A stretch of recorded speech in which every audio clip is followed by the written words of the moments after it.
Bonjour à tous, bienvenue, nous sommes en direct et très heureux de vous retrouver pour ce nouveau webinaire consacré aux associations de Loire et Haute-Loire. Faciliter sa mission de trésorier d'association, les clés pour réussir. Sortez les calculatrices et les tableurs Excel, nous allons parler compta aujourd'hui en compagnie de Laurence Raboisson-Cropy qui est expert comptable et commissaire aux comptes à Saint-Étienne, cabinet Raboisson. Bonsoir Laurence, merci de votre présence avec nous ce soir. Vous êtes notre experte, présentez-nous très vite votre cabinet, s'il vous plaît. Bonsoir à tous, merci de m'accueillir.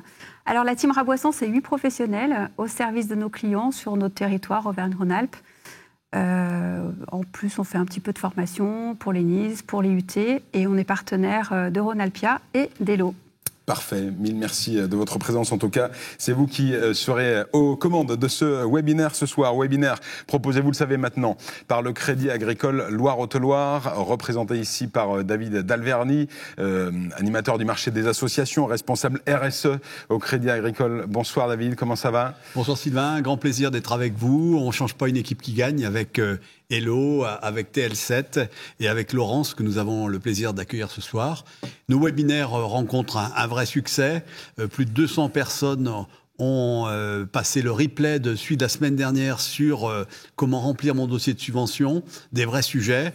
Et sur les 6 webinaires que nous avons animés, 1700 personnes et 4000 personnes ont mis un like ou observé les replays. Donc, eh bien, c'est un marché qui monte en puissance grâce au webinaire. Une vraie utilité, on l'imagine évidemment pour les bénévoles et responsables associatifs des 2 départements de Loire et Haute-Loire. Et Jean-Pierre Valéry est évidemment avec nous encore ce soir, vice-président de Hello Emploi Loire Observatoire. Bonsoir Jean-Pierre, comment ça va ? Bonsoir, merci, tout va très bien.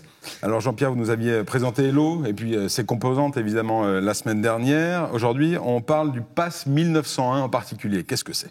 Oui, alors effectivement, parmi les activités d'Hello, nous gérons le point d'appui à la vie associative.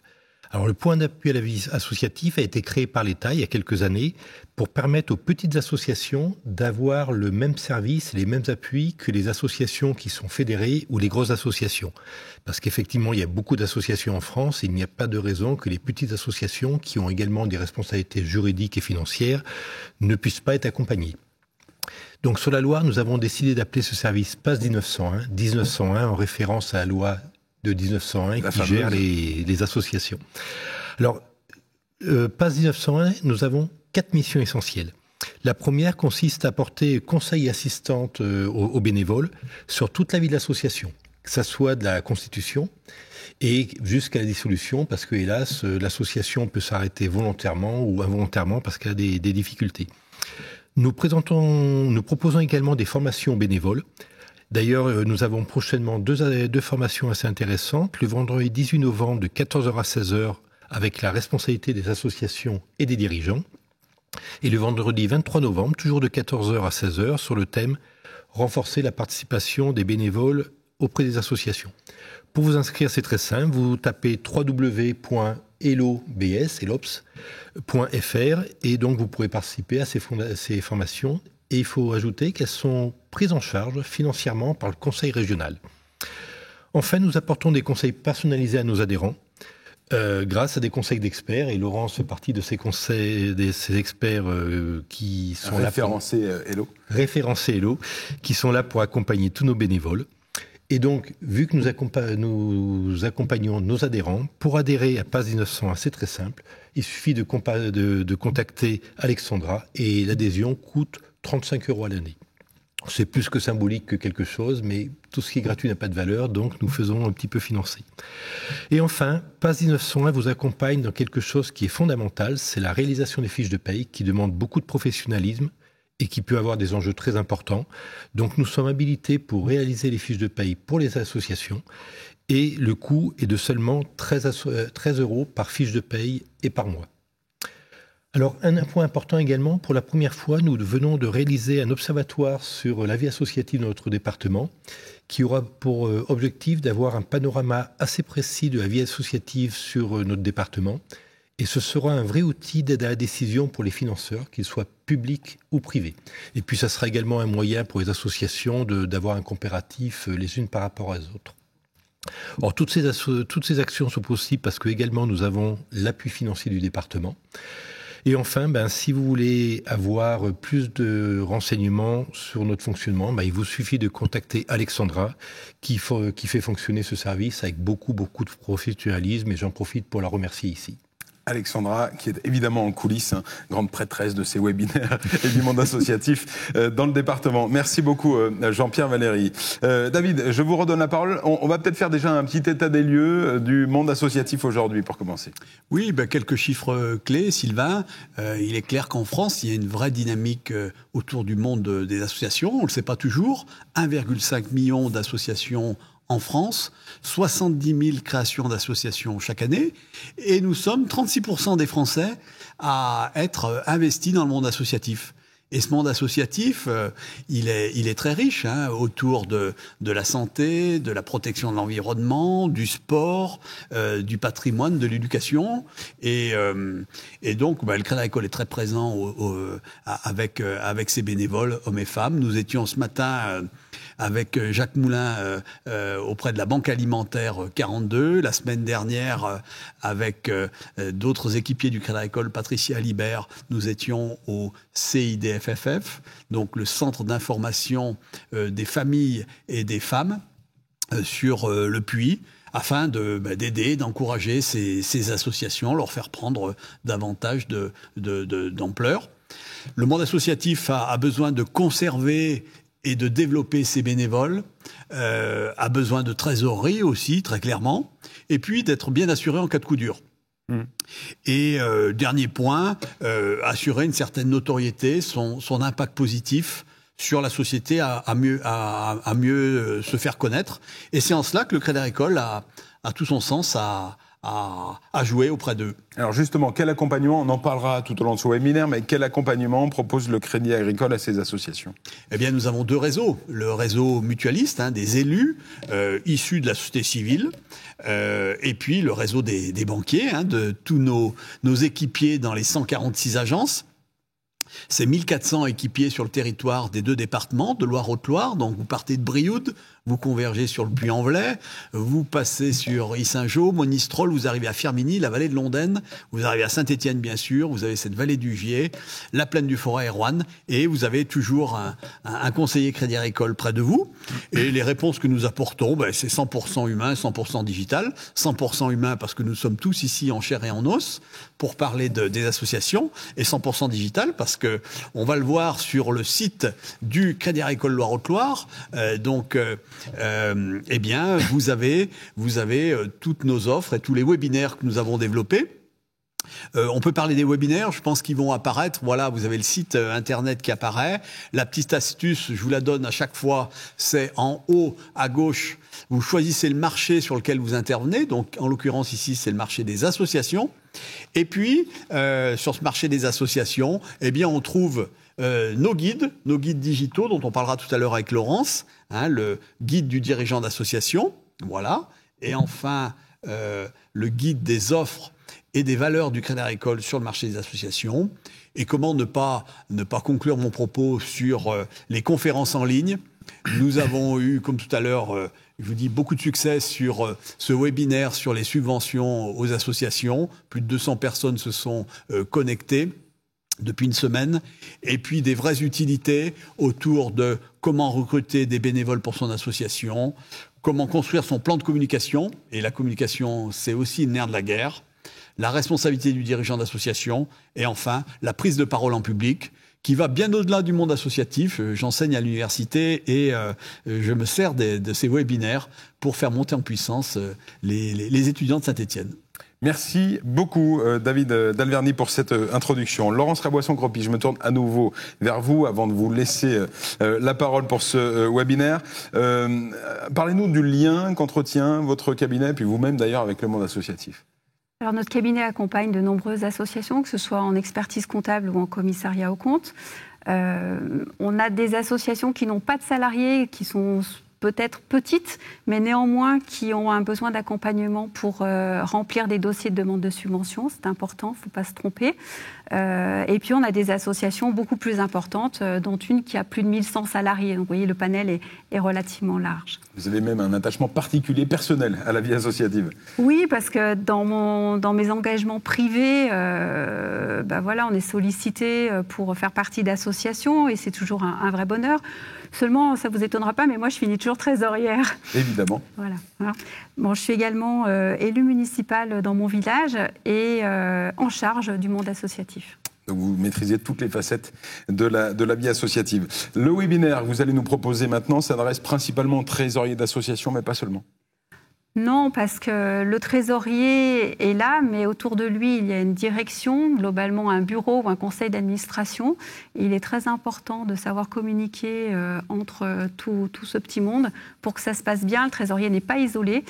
Et on se retrouve trésorier parfois parce qu'on a de la compétence, mais aussi parfois parce qu'au détour d'une conversation, on a juste dit qu'on aimait les chiffres. Ouais. Voilà, puis on est nommé, et puis après, on se retrouve face à sa feuille blanche, et c'est quand même bien d'avoir quelques clés pour voilà, s'en sortir. Et les clés, on va vous les donner maintenant. Une présentation en 3 parties que vous avez décidé de proposer aujourd'hui. Je vais les citer, puis je vous laisserai développer ensuite, évidemment. Le contexte général du poste de trésorier, c'est la partie 1. En deuxième point, la fiche de poste du trésorier. Et en troisième partie, les clés de la réussite de la mission de trésorier. Pourquoi ces 3 parties distinctes ?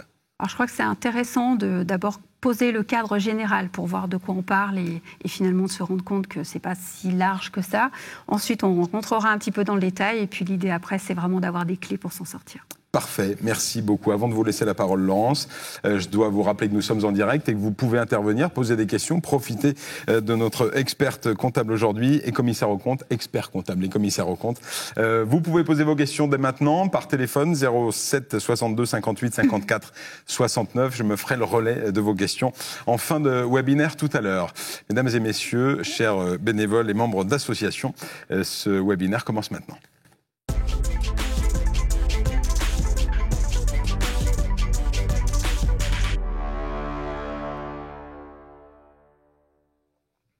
Eh bien voilà, c'est parti. Donc comme on l'a vu ensemble, je vous propose qu'on regarde dans un premier temps le cadre général du poste de trésorier. Alors dans un premier temps, qui peut devenir trésorier ? Tout le monde en fait. À partir de 16 ans, si on a l'autorisation de ses parents ou d'un tuteur ou si on est émancipé. Mais après, tout le monde, un fonctionnaire, un militaire en activité, à titre accessoire bien sûr. Mais tout le monde peut être trésorier, sauf un député, un sénateur, parce que bien évidemment, être trésorier d'une association qui bénéficie de subventions de l'État ou d'une collectivité ou de prestations, eh bien, il pourrait y avoir un léger conflit d'intérêts et évidemment, ça n'est pas souhaitable. Voilà. Quel est son rôle à ce trésorier ? Alors, ce qu'il faut savoir, c'est que la loi 1901, elle ne prévoit pas l'obligation de tenir des comptes et donc elle n'encadre pas la mission du trésorier. Mais votre association, elle est régie par des statuts. Et ces statuts, on vous le répète souvent, ils sont très très importants. Et parfois, vous avez un règlement intérieur. Donc, c'est ces statuts et ce règlement intérieur qui va définir le rôle du trésorier. Donc, c'est très important de bien avoir lu les statuts au préalable. Le trésorier, du coup, vu qu'il n'est pas prévu par une loi, il n'est pas obligatoire. Mais néanmoins, il est indispensable à mes yeux. D'abord parce qu'il y a un projet associatif et dans ce projet associatif, eh bien, on va avoir des dépenses à mettre en œuvre et du coup, c'est à lui de définir les dépenses qu'il faudra engager. C'est lui qui va préparer le budget prévisionnel et on fera un petit focus sur ce budget prévisionnel plus tard. Il va également proposer des objectifs pour pouvoir trouver des ressources. Donc les ressources, elles sont diverses dans une association. Eh bien, ça serait quand même bien d'équilibrer les comptes. Donc du coup, on a des dépenses, mais il nous faut des ressources en face. Et puis également, il est responsable de la gestion de l'association, de la gestion financière. Eh bien, c'est à lui de faire des propositions d'organisation de cette gestion. Donc, il a un rôle de gestionnaire de compte et par pitié, ne l'appelez pas le caissier de l'association, s'il vous plaît, c'est pas sympa pour lui, parce que sa mission, elle est quand même, ou pour elle bien sûr, sa mission est quand même beaucoup plus large. Et ce qui est important, c'est qu'il interagit en permanence avec son président, on l'a dit en introduction, c'est une équipe Et le duo président-trésorier est primordial. Donc c'est très important de pouvoir parler ensemble. Les missions dans le détail, la première mission, quand on est une association, pour adhérer à une association, on verse des cotisations.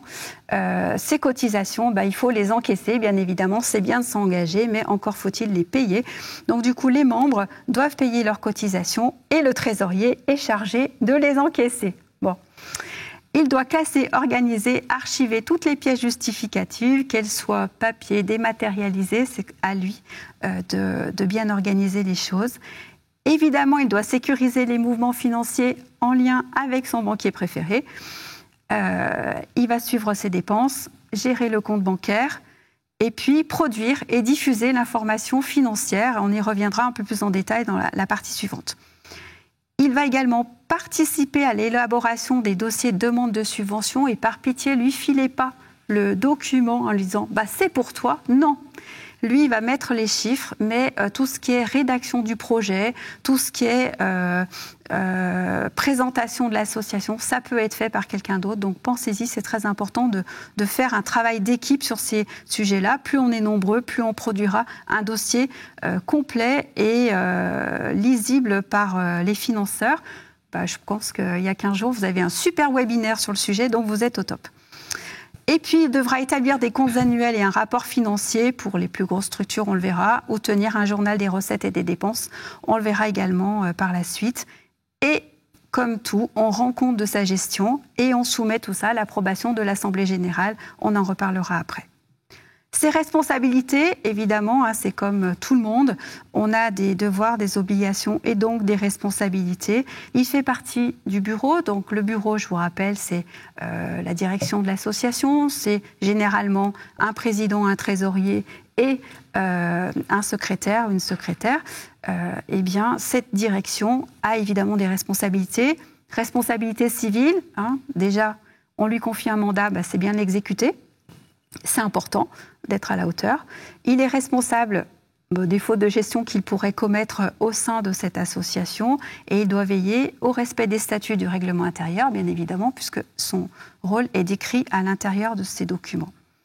Il existe une responsabilité pénale, c'est la partie peut-être la moins sympa, mais encore faut-il commettre une faute dans la gestion financière de l'association, que cette faute fasse subir un dommage à l'association et qu'elle en demande réparation. Ceci est quand même relativement peu fréquent. Et quant à la responsabilité financière, il ne l'engage pas en principe, sauf s'il y avait un redressement judiciaire et qu'il y ait une faillite, par exemple, aux obligations fiscales. Voilà. Bon, tout ça, c'est pour vous faire peur, mais après, c'est fini, on a promis, on n'en parle plus. Je crois que c'est David Dalvernier qui est présent, qui va prendre la parole, nous présenter ce que fait le Crédit Agricole en faveur du trésorier, c'est ça? Voilà, donc il y a 5 points majeurs, puisque Laurence m'avait challengé sur ces sujets. Il est clair que dans notre organisation, dans chaque agence, nous avons un manager avec des conseillers bancaires. Et puis, nous avons aussi une équipe d'experts. Ils sont 5, sous la houlette d'Émilie Vaganet que nous avions rencontrée il y a 15 jours. Ça s'appelle l'Agence de développement des territoires, l'ADTA, et 3 chargés d'affaires associations. Je pense à Anthony Peslon qui m'a aidé à préparer ce webinaire, que je salue, qui officie plutôt à Roanne et la Plaine du Forêt. Il y a Elisabeth Sigaud qui est sur Saint-Étienne, les vallées de Londaine et les vallées du Gier, et puis Isabelle Maillet qui évolue sur le secteur de la Haute-Loire. Donc ça, c'est sur la gestion des comptes bancaires. Il est clair qu'il y a aussi la sécurisation des mouvements financiers. Et là, il y a des possibilités pour les grosses associations, enfin les associations employeuses, d'adresser des fichiers de façon sécurisée.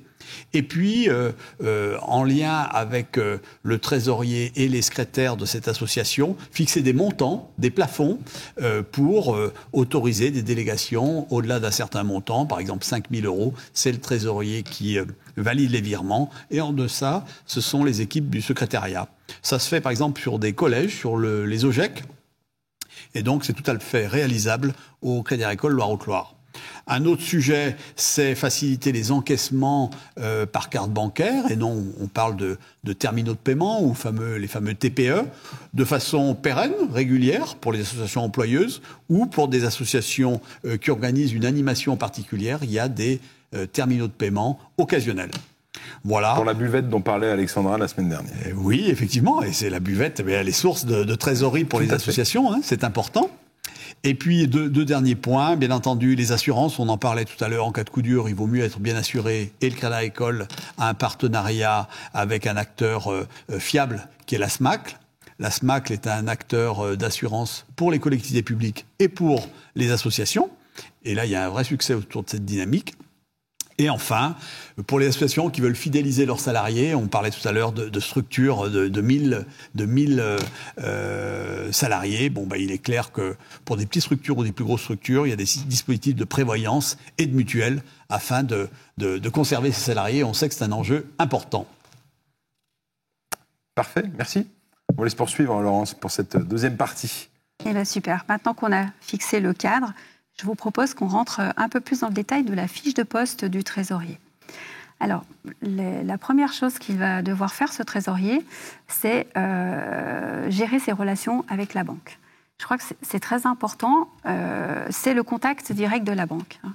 Mais on n'oublie pas que tout ça se fait en collaboration avec le président. N'oubliez pas, le président, il représente l'association, c'est très important. Le trésorier, eh bien, il va toujours travailler en direct avec lui. Donc la banque, elle connaît généralement plus le trésorier que le président et il va devoir contrôler l'ensemble des opérations bancaires. Il va se charger des opérations courantes. Les opérations courantes, c'est quoi ? C'est les remises de chèques, le suivi de l'encaissement des cartes bleues, on vient d'en parler, la remise des espèces pour tout ce qui est rentrée de trésorerie. Et bien évidemment, il établit le rapprochement bancaire avec la comptabilité. Ça, c'est un truc super comptable qu'on adore. Mais c'est très important de toujours vérifier que sa comptabilité colle avec la banque. En termes d'administration, on a parlé des cotisations. Donc, c'est très important de suivre les cotisations. Il va mettre en place un état Excel on verra tout à l'heure, aidé par sa banque, pour suivre l'ensemble des encaissements de ces cotisations. Il va mettre à jour les fiches adhérents. Attention, je fais une petite mention RGPD. Les fiches adhérents, c'est bien, mais dans le cas de la protection des données personnelles, on n'oublie pas de sécuriser les données personnelles que l'on utilise et surtout de les détruire quand on ne les utilise plus. Focus, risque. Voilà. C'est lui aussi qui va établir les reçus fiscaux. Donc, je vous rappelle que certaines associations reconnues d'intérêt général peuvent émettre des reçus fiscaux en contrepartie des dons qu'elles reçoivent pour que vous puissiez, en tant que donateur, déduire fiscalement l'ensemble de vos dons. Il va également gérer les règlements des factures. Si vous émettez des factures adhérents, clients, vous vérifiez la gestion des encaissements. Et puis, évidemment, il faut payer des fournisseurs. Il y a toujours des fournisseurs. L'expert comptable en est le plus bel exemple. Eh bien, il faut évidemment gérer les règlements des factures fournisseurs. Pour les subventions, on a dit qu'ils participaient à l'élaboration du dossier. Voilà. Mais une fois que le dossier est fait, que l'on a l'octroi de la subvention, il va falloir vérifier qu'on encaisse bien les subventions et qu'on gère cette problématique de décalage de subventions. Et puis, il y a aussi un tableau qui est important, c'est le compte-rendu d'utilisation des sommes allouées par les collectivités. Souvent, c'est oublié, mais ce tableau doit être complété par rapport à l'utilisation des fonds, et c'est bien lui qui va s'en charger également. Et puis, il va s'assurer de la conservation des pièces justificatives. En termes de comptabilité, alors, on va faire un petit focus compta, mais léger, parce que sinon, je vous garde toute la nuit. Donc, ce n'est pas le but, sinon je vais me faire gronder. Alors, évidemment, la loi 1901, elle ne prévoit pas d'obligation comptable. Néanmoins, on a des financeurs qui ont des exigences. Et notamment, ils aiment quand même bien savoir où sont passés leurs fonds. Donc, un peu de compta semble nécessaire. Ensuite, on voit naître de plus en plus d'activités économiques par les associations. Activité économique dit impôt, impôt dit comptabilité, forcément. Et puis, le législateur, au fil des années, a créé un certain nombre de règles, des textes sont nés et un plan comptable association est né depuis 1999. Il a été mis à jour en 2020. Il y a un nouveau plan comptable applicable depuis le 1er janvier 2020. Donc il est bien nécessaire d'avoir des comptes dans une association. On démystifie la compta, ce n'est pas quelque chose de méchant, c'est un outil avec des règles. On apprend les règles, on se sert de l'outil, exactement comme tout outil, et ça se passe super bien. On va juste faire un petit focus sur les types de comptabilité. On a 3 types de comptabilité. La comptabilité trésorerie, qui est celle utilisée par le maximum d'associations de petite taille, c'est-à-dire on gère comme à la maison, les recettes, les dépenses, recettes moins dépenses égale résultat. C'est tout simple, mais en termes de gestion, ce n'est pas forcément le plus facile. Ensuite, on a la comptabilité d'engagement. Donc, comptabilité d'engagement, c'est celle qui va permettre d'établir des comptes annuels. Et c'est là que vous allez voir apparaître un bilan, un compte de résultat et une annexe. 3 documents qui sont indissociables et très importants et qui vont former les comptes que vous allez produire pour les tiers. Et la 3e comptabilité dont vous entendez parler, c'est la comptabilité analytique. Mais la comptabilité analytique, en fait, c'est une sous-comptabilité de la comptabilité d'engagement. L'idée, c'est d'avoir une comptabilité, un résultat par projet ou par secteur d'activité. Ça dépend de l'association. Voilà. Alors, les objectifs de la comptabilité, c'est très simple. C'est permettre aux responsables de l'association de rendre compte de la réalisation du projet associatif. Et c'est également aider tous les acteurs de l'association à comprendre la situation financière, l'activité et les résultats de votre association. Qui sont ces utilisateurs, ces acteurs ? Eh bien, vous allez retrouver évidemment les membres qui payent une cotisation, les dirigeants et les administrateurs lorsqu'on a un conseil d'administration. Et puis, bien sûr, tous les donateurs. Eux, ils ont envie de savoir comment utiliser leurs fonds. Les financeurs, on l'a vu tout à l'heure, mais aussi, on oublie souvent les organismes de contrôle, notamment la Cour des comptes. Ça, c'est quelque chose qu'on oublie, mais la Cour des comptes, ou en tout cas sa chambre régionale, peut tout à fait venir contrôler une association. L'administration fiscale et sociale peut évidemment venir contrôler votre association.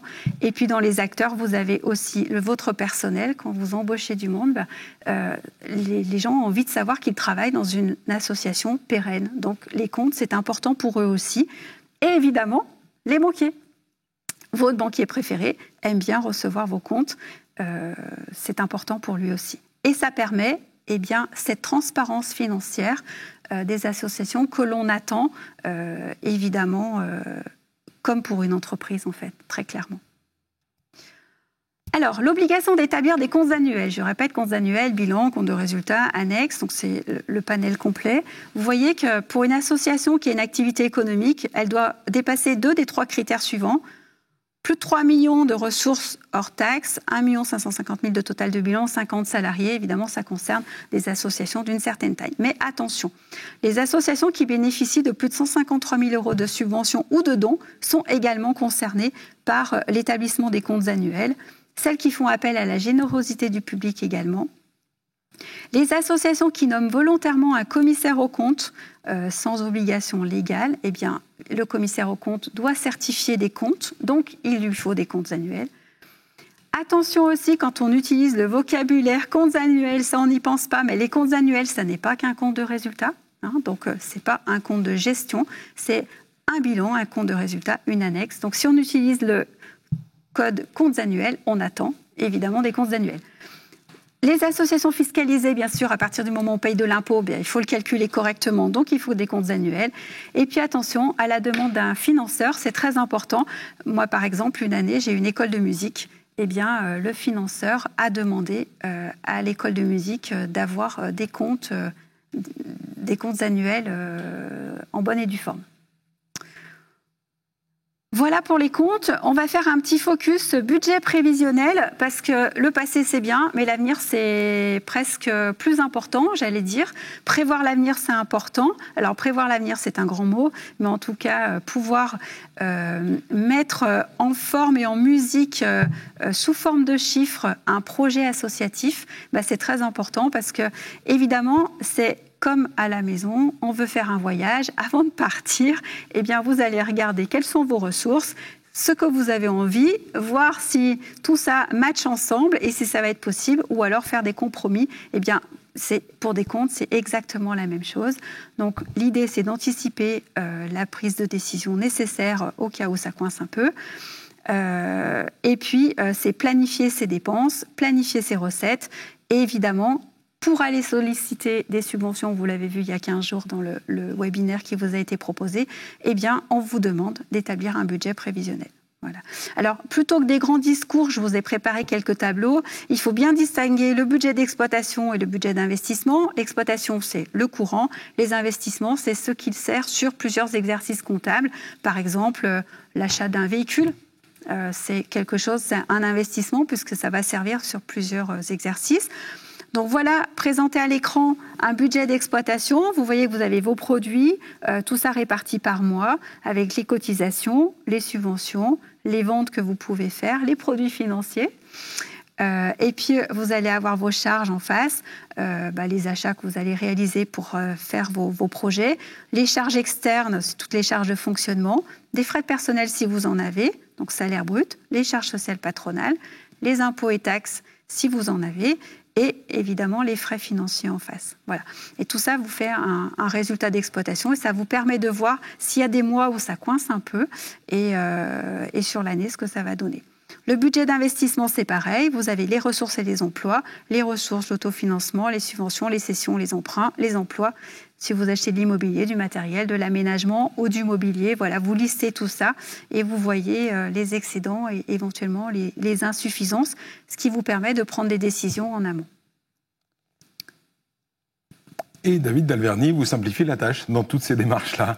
Expliquez-nous, David. C'est pas David Dalverny, bien entendu. C'est l'Institution Crédit Agricole. L'Institution Crédit Agricole, c'est deux choses. Au niveau local, vous voyez, j'ai choisi une jeune femme, la parité, vous allez voir, femme-homme, avec à l'intérieur, eh bien justement, toutes les prestations de services et surtout les liens avec des QR codes, des web codes. Et donc, on retrouve toutes les utilités à l'intérieur. Ça a été fabriqué Made in Loire-Haute-Loire. Et puis, au niveau national, c'est très bien fait. C'est le guide du dirigeant d'association. Là, je l'ai en physique. Il est dans toutes les agences Crédit Agricole. Mais vous l'avez en digital, comme je vous l'ai présenté en introduction tout à l'heure. Et à la page 22, en préparant ce webinaire, je poserai pas la question à Laurence parce que il y a quelque chose qui m'a fait plaisir de redécouvrir. C'est combien de temps on gardait des pièces justificatives comptables. Et donc, la législation fiscale impose de conserver pendant 6 ans les pièces comptables, mais la recommandation du Crédit Agricole est un peu plus importante, à 10 ans de conservation des pièces comptables. Donc, vous trouverez les réponses, voilà, sur le pavé 3, banque et comptabilité. Donc voilà en quoi nous apportons une valeur. Un dirigeant d'association me disait ce matin que la législation sur les associations se complexifiait d'année en année. Et là, le Crédit Agricole essaye de simplifier les choses pour le staff des associations. Laurence, juste un mot là-dessus. C'est vrai que ça évolue très, très vite. Il faut se tenir au courant sans arrêt la législation. Oui, on professionnalise de plus en plus les associations et les associations deviennent des petites entreprises en fait. Oui. Donc c'est important à bien suivre et se mettre à jour régulièrement. Bien sûr. Du coup, pour cette logique de simplification, nous avons eu l'idée de vous présenter un sujet en vidéo en 1 minute 43, pour être précis. La voici. Yapla, la plateforme qui simplifie le quotidien des associations. Martin, président du club de foot de Quimper, se sent débordé. Chaque année, c'est la course pour rappeler aux adhérents de renouveler leurs adhésions. Le site internet de l'association n'est plus à jour depuis longtemps. Seulement 3 chèques ont été envoyés pour l'inscription au repas de fin d'année. Yapla est la solution. Yapla, c'est une plateforme en ligne proposant de multiples outils de paiement et de gestion pour les associations. Grâce à Yapla, Martin peut suivre toute l'actualité de son association via son tableau de bord. En quelques minutes, il crée une campagne d'adhésion. De son côté, le membre de l'association renouvelle ou paye son adhésion directement en ligne. Et Martin suit facilement les inscriptions dans Yapla. Mais Yapla va encore plus loin. La plateforme permet de gérer directement les entrées et sorties comptables de son association. Enfin, Martin peut aussi refaire son site web pour améliorer sa présence sur Internet. Grâce à une interface simple, il crée son propre design et visualise son site avant la mise en ligne. Depuis son tableau de bord, Martin suit en temps réel les gains de son association. En résumé, Yapla, c'est une plateforme gratuite, un outil pour gagner du temps, vos données hébergées en toute sécurité, l'automatisation de vos tâches quotidiennes. Avec Yapla, donnez le temps à votre association de changer le monde. Très bien, donc voilà, vous voyez cette présentation sous forme de sujet, mais pour préparer ce webinaire, j'ai appelé une association ce matin, l'association Aldebertus, qui vise à la conservation du patrimoine du prieuré de Saint-Romain-le-Puy, qui utilisent Yapla. Ils en sont pleinement satisfaits. Ils organisent des concerts, 4 concerts dans l'année. Et justement, pour récolter les réservations de ces concerts, eh bien, à chaque fois, 100 personnes réservent via Yapla leur concert. Donc, on voit que c'est une vraie utilité. Et puis, c'est un gage de sérieux puisque, en discutant ce matin avec Monsieur Brochu, le vice-président, eh bien, cette association a été retenue par la mission du patrimoine 2022 avec Stéphane Bern. Et donc, c'est un gage aussi de sérieux. Donc, vous voyez à l'écran le tableau de bord de mon association. Laurence disait qu'on pilote des mini-entreprises, mais là, il y a un vrai pilote dans l'avion et un vrai tableau de bord. On va le balayer rapidement. On voit que sur l'approche suivante, on voit comment créer un appel de cotisation. Je pense au club de sport pour créer des cotisations pour adultes, pour enfants. On peut paramétrer tout ça et être aidé par les équipes de Yapla qui peuvent réserver un temps d'échange avec le trésorier, le président, le vice-président et prendre le temps de les aider à créer ces supports. On retrouve aussi, comme la vidéo le montrait, tous les adhérents qui ont validé ou non leur adhésion avec la petite croix rouge ou le petit smiley vert. Et puis, quelque chose qui est important, nous avons voulu vous apporter la vision adhérent d'association, parce qu'il n'y a pas que le staff. En côté adhérent, voilà la vue qu'a un adhérent. Il clique sur, si c'est le membre adulte ou le membre étudiant ou le junior qui est impacté par cette cotisation. Et donc, on a une vue parfaitement visible et transparente de cette gestion. Et puis, pour terminer, voilà, via Yapla, vous avez un pavé comptable avec les dépenses, les recettes et le budget, tout ça en conformité avec ce que nous a annoncé Laurence tout à l'heure. Voilà, du coup, on peut regarder une autre vidéo pour avoir la vision client d'un club de sport.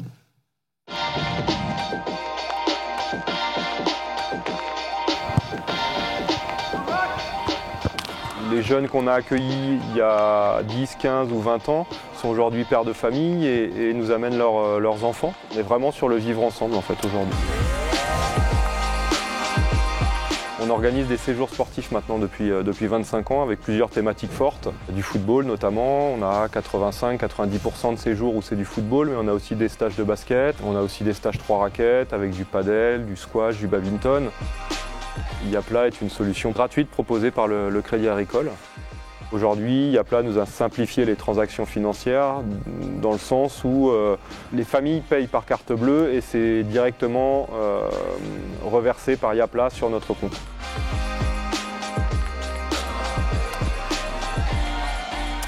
La première fois que nous avons utilisé Yapla, 90% des gens qui sont venus avec nous sont passés par Yapla. Donc ça veut dire que 10% seulement ont utilisé un autre moyen de paiement. Donc nous, ça nous a complètement facilité la tâche dans la gestion financière notamment. On a une planification annuelle de nos événements, mais on essaye d'en faire un événement notamment pour la communication. Et dans ce cadre-là, on recrée un événement Yapla systématiquement à chaque fois. Le back-office, ce que ne voient pas les gens, il est hyper simple à utiliser. Moi, j'étais pas spécialiste du digital. La personne qui m'accompagne l'était un petit peu plus, mais c'est pareil, ça a été assez simple à appréhender, on va dire, finalement.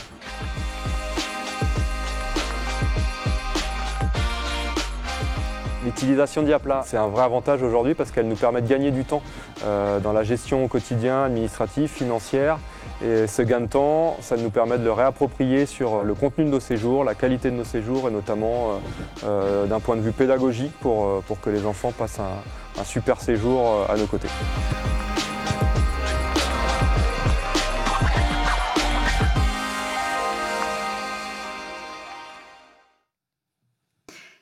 Très bien, merci beaucoup David.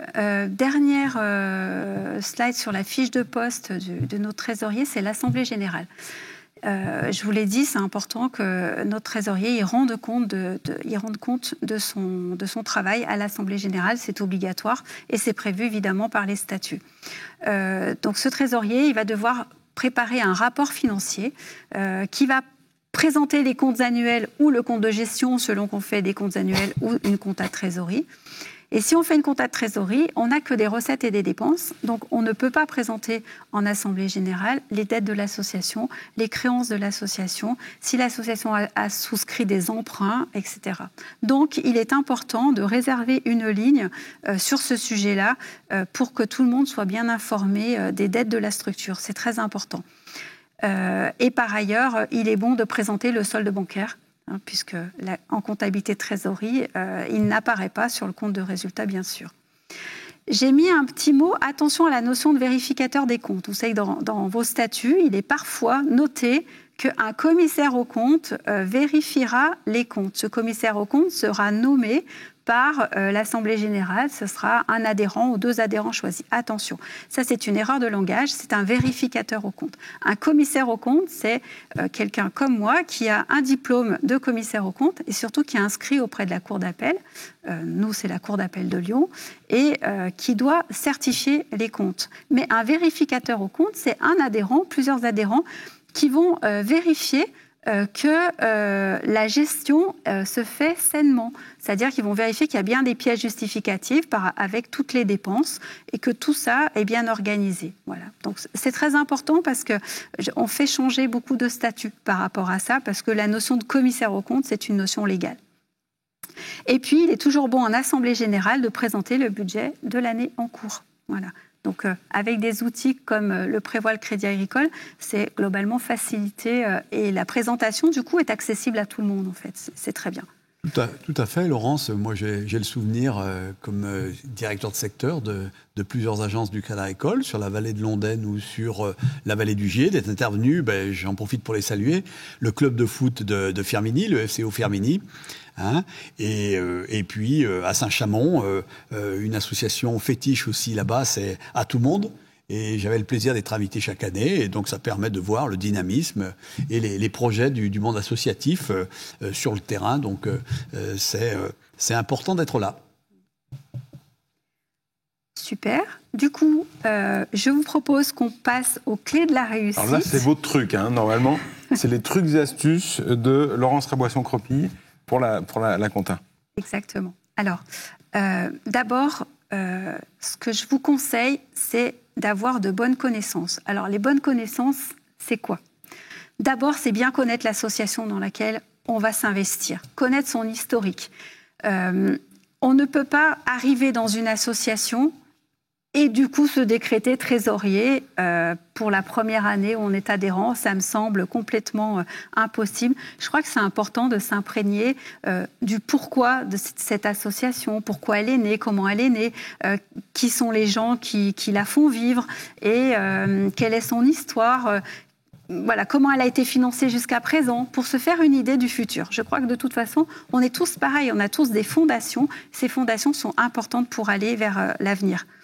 Ensuite, bien connaître les règles de financement. On est trésorier, forcément, on parle de cash, on parle de subventions, on parle de plein de choses, mais comment cette association a vécu pendant ces années-là ? D'accord ? C'est important parce que quand on est nouveau, on a toujours envie de tout révolutionner. Ce n'est pas forcément une bonne idée, pas toujours. Et puis, il faut bien connaître les acteurs de l'association. Alors, les acteurs de l'association, c'est évidemment le bureau, c'est les adhérents, mais c'est aussi la banque, c'est aussi les salariés. Je crois que quand on est trésorier, c'est important de connaître tout le monde et de pouvoir se faire une idée globale. Et puis, si on a quelques connaissances de gestion, c'est bien, mais si on n'en a pas, c'est pas grave. Hein. Je vous ai mis l'appel à un ami. C'est cool. L'appel à un ami, c'est qui ? C'est Hello. Hello, c'est un point d'appui à la vie associative. C'est super important. Moi, je suis partenaire. Qu'est-ce que je fais ? Je viens une demi-heure, 3/4 d'heure, à la demande de Hello, et une association vient me voir et me pose une question. Elle peut être d'ordre financier, elle peut être d'ordre d'organisation, elle peut être, je présente mon assemblée générale, est-ce que vous pouvez me valider mon budget, ou est-ce que vous pouvez me valider mon compte de gestion ? Voilà, ça c'est important. Donc, je vous interromps justement, Jean-Pierre, c'est souvent un phare dans la nuit. Hello, on vous appelle quand on a des problématiques. Oui, comme on disait tout à l'heure, les petites associations qui ne sont pas fédérées se retrouvent, leurs dirigeants, leurs bénévoles se retrouvent très souvent tout seuls, et ils ont besoin d'être conseillés, rassurés, épaulés. Et sur la partie fiscale et comptable, nous avons la chance d'avoir Laurence qui est professionnelle, mais sur plein d'autres sujets, Alexandra, nous avons également des conseils juridiques. Il faut jamais se trouver tout seul. On est là pour se faire plaisir, on n'est pas là pour se dire tiens, je suis dans le noir et je vais faire des bêtises. Ouais, donc, profiter des structures existantes. Exactement. D'autres amis à contacter. Eh bien, votre expert comptable, forcément. Hein, nous, on est top, on est toujours là pour vous, on est souriant, on est à votre écoute. Voilà, c'est important. Ce qu'il faut comprendre, c'est qu'il n'y a pas de questions bêtes. On a tous des questions sur un sujet qu'on ne connaît pas, mais il n'y a pas de questions bêtes. L'idée, c'est de comprendre et d'avancer. Donc, allez voir votre expert comptable si vous en avez un. N'hésitez pas. Et puis, si vous n'en avez pas, eh bien, venez en voir un. Voilà, c'est vraiment important. Si vous avez un commissaire aux comptes, c'est pareil. Le commissaire aux comptes, c'est quelqu'un qui est accessible. C'est un être humain comme tout le monde. Vous pouvez lui poser plein de questions. Voilà, il y a des choses qu'il peut faire et d'autres qu'il ne peut pas faire. Il ne peut pas faire du conseil. Mais néanmoins, sur les comptes, il peut répondre à vos questions. Et puis, vous avez des avocats qui sont spécialisés sur le droit des associations. Il ne faut pas hésiter également à les challenger. Et n'oublions pas notre ami banquier, puisqu'on en a parlé jusqu'à présent. Moi, je vous conseille d'avoir de très bonnes relations avec votre banquier quand tout va bien. N'allez pas le voir quand vous avez une difficulté financière. C'est très important de bien le connaître, qu'il vous connaisse bien quand tout va bien. Parce que du coup, si un jour il y a un petit coup dur, il aura envie de vous accompagner. Non, c'est important. Ensuite, il faut une bonne organisation. Ça, c'est primordial. Alors, en termes d'organisation, je vous ai mis 4 points. Le premier, c'est le qui fait quoi. Répartition des tâches entre les différents intervenants. Ça, c'est important. Parce que si on ne sait pas qui fait quoi, le risque, c'est qu'il y ait quelque chose qui ne soit pas fait. Et ça peut être grave. Donc, répartition des tâches. Ensuite, on se fixe un calendrier. Et on enregistre sans retard les opérations courantes de notre association. J'ai l'habitude de dire, je suis une fille, donc forcément le repassage, moi j'ai horreur de ça. Quand il y en a comme ça, c'est super embêtant. Par contre, quand on en fait un petit peu tous les mois, toutes les semaines, eh bien évidemment c'est plus facile. Bon, j'ai que des garçons autour de la table, forcément c'est peut-être moins leur truc. Ah, c'est top alors. Voilà. Et puis si on a des comptes clients, des comptes fournisseurs, on les pointe régulièrement, tous les mois c'est bien, et on fait son état de rapprochement tous les mois, parce que c'est important. Si on a une erreur, qu'on pointe une fois par an, c'est l'enfer. Donc voilà, c'est très important de le faire régulièrement. Après, en 3e point, on classe ses pièces comptables. Alors par pitié, les boîtes à chaussures, vous oubliez. Parce que pour l'expert comptable, c'est l'enfer. Mais pour tout le monde... Ouais, si vous saviez. Du coup, on arrive avec des classeurs. Les classeurs, ils sont physiques, virtuels, ils sont comme vous voulez, mais vous avez des classeurs. Quand vous avez un document qui arrive, vous le mettez dans un classeur avec des trous. Pourquoi ? Parce qu'une pochette, vous la secouez, la pochette, tout tombe, ça ne sert à rien. Donc vous classez, vous mettez dans un classeur à étudier, et puis le jour où vous avez décidé de vous y mettre, vous regardez. N'oubliez pas, quand vous laissez traîner une feuille et que vous avez des enfants, vous trouvez super sympa sur la déclaration URSSAF de faire des beaux dessins pour maman. Et après, ça fait moins bien sérieux auprès de nos amis contrôleurs. Voilà.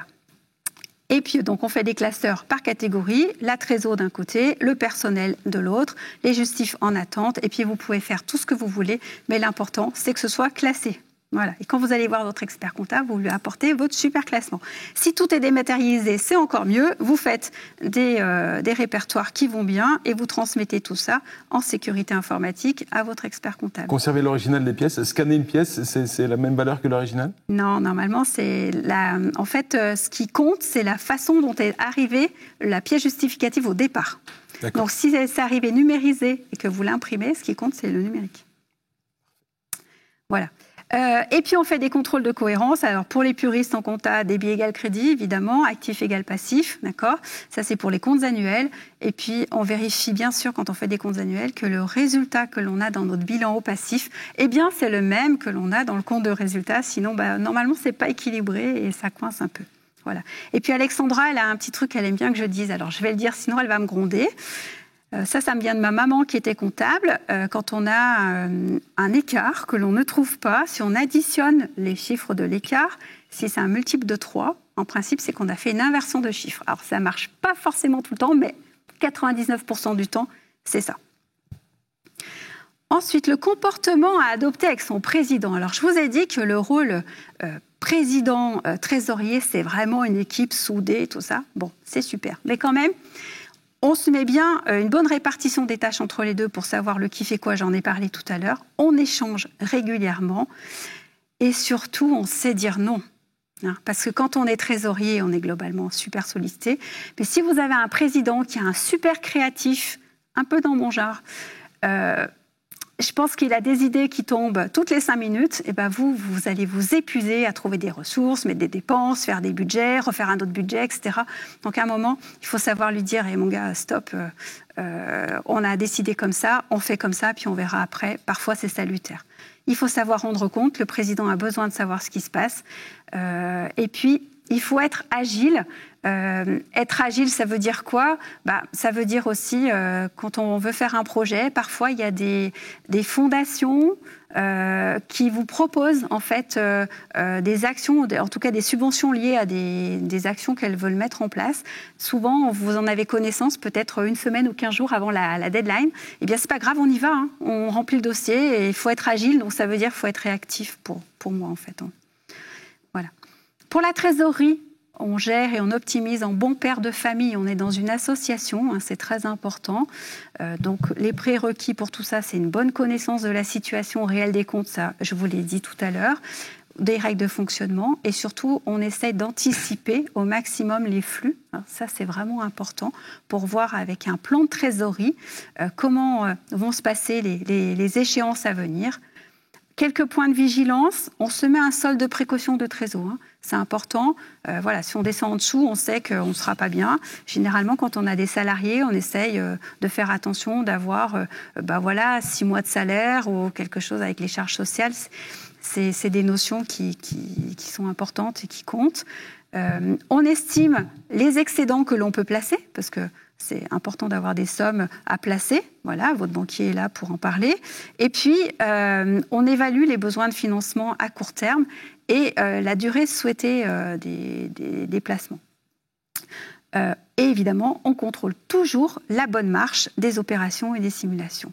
Et puis, quand on a des excédents, je vous ai dit, on les place, mais attention, on fait attention à la durée de blocage des fonds, parce qu'une fois que c'est bloqué, on n'est pas dans une entreprise.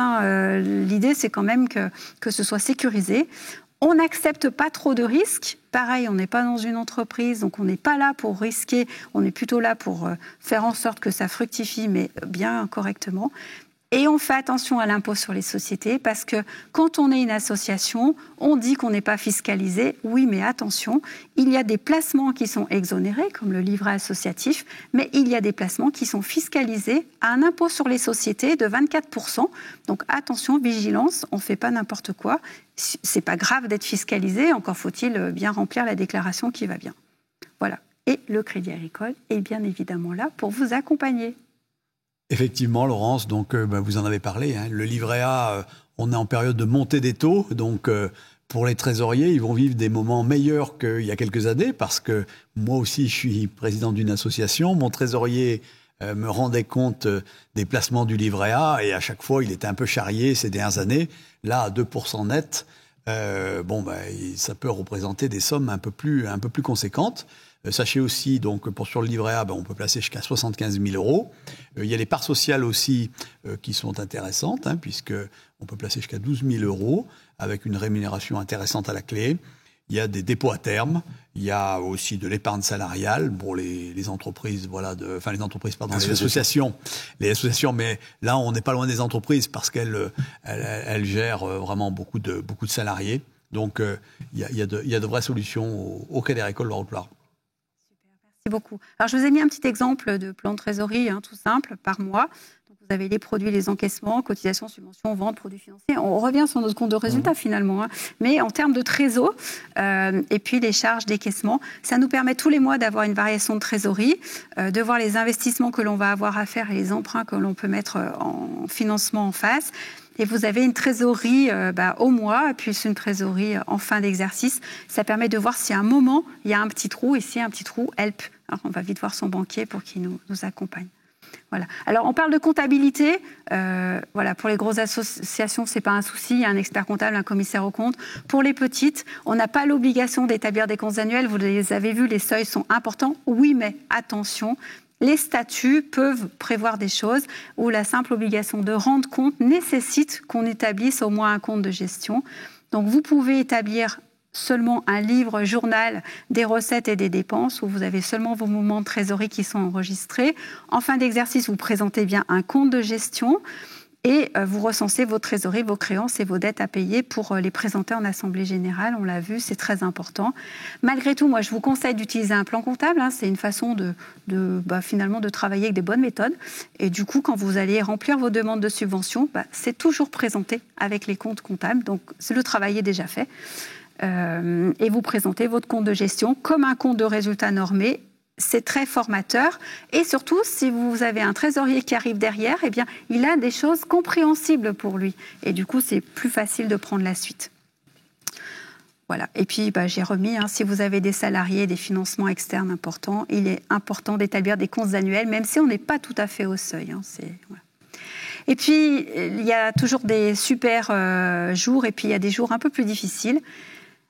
Par pitié, quand on est trésorier, si on a des difficultés de trésorerie, si on a des difficultés financières, on ne travestit pas la réalité dans les comptes. Voilà, on ne fait pas du déni, on informe tout de suite la direction que c'est compliqué ou que ça va être compliqué et on trouve des solutions. Alors, des solutions d'accompagnement, il y en a. D'abord, allez voir votre banquier. On en a parlé tout à l'heure. Oui, Laurence, nous avons travaillé ce sujet en préparation de ce webinaire. Il y a des prêts relais qui sont possibles sur 12 mois. En attente d'encaissement d'une subvention octroyée.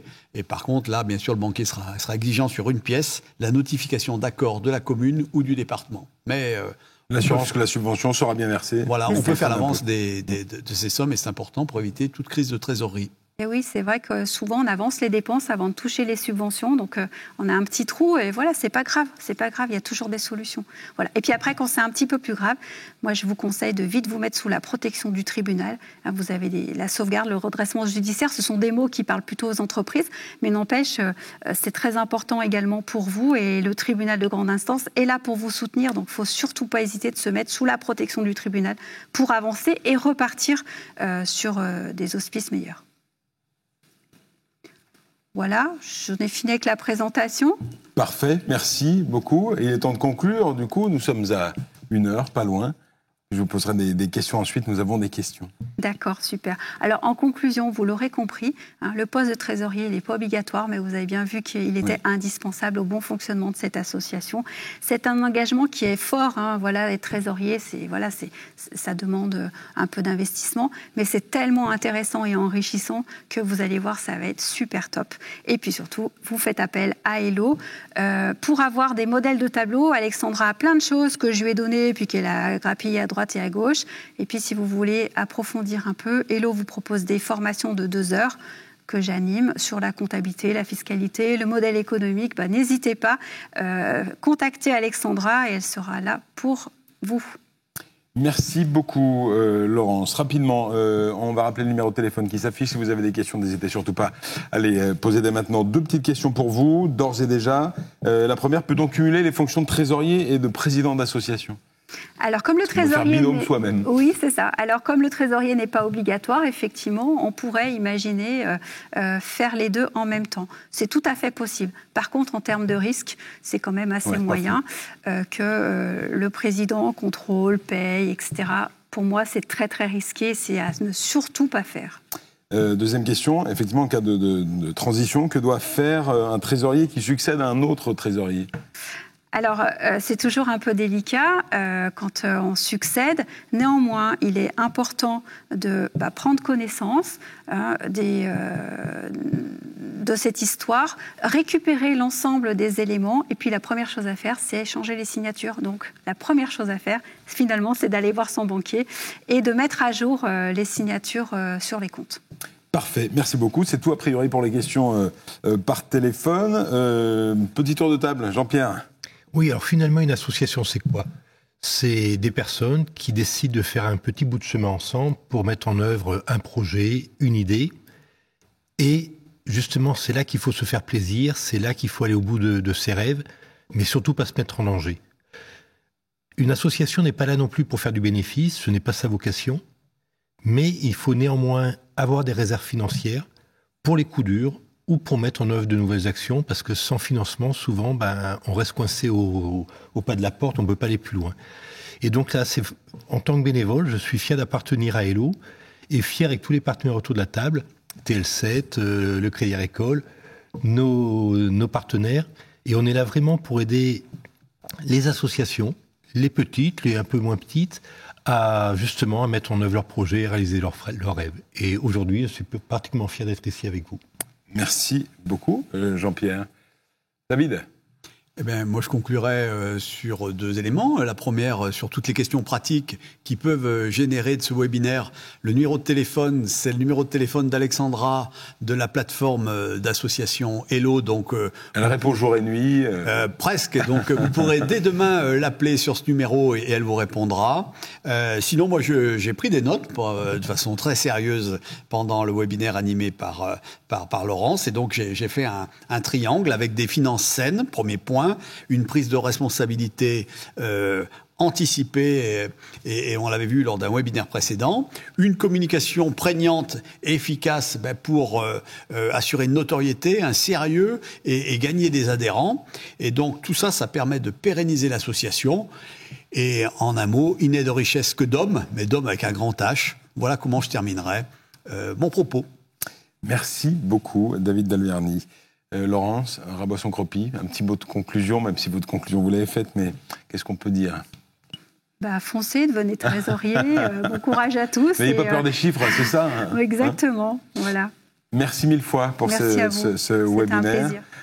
On doit vous donner rendez-vous pour un nouveau webinaire. On parlera à nouveau de communication, David. Oui, effectivement. Voilà, on terminera le 9 novembre à 19h avec Christophe Nicota qui nous fera le plaisir de revenir puisqu'il avait animé 2 webinaires en 2021. Et donc, Christophe est consultant à Cap Conseil. Et donc, nous le challengerons sur comment rendre la communication numérique de mon association plus efficace. Le numérique a beaucoup d'importance aujourd'hui. Il est prévenu qu'il se prépare. Merci à tous de nous avoir suivis. Évidemment, faites connaître cette série de webinaires, partagez les liens, partagez-les le plus possible. C'est important, c'est utile. Merci à tous les 3 de votre présence ce soir. Merci 1000 fois pour vos conseils d'experts. Et puis nous, on se retrouve très bientôt. Ce sera donc le mercredi 9 novembre, 19h en direct. À bientôt.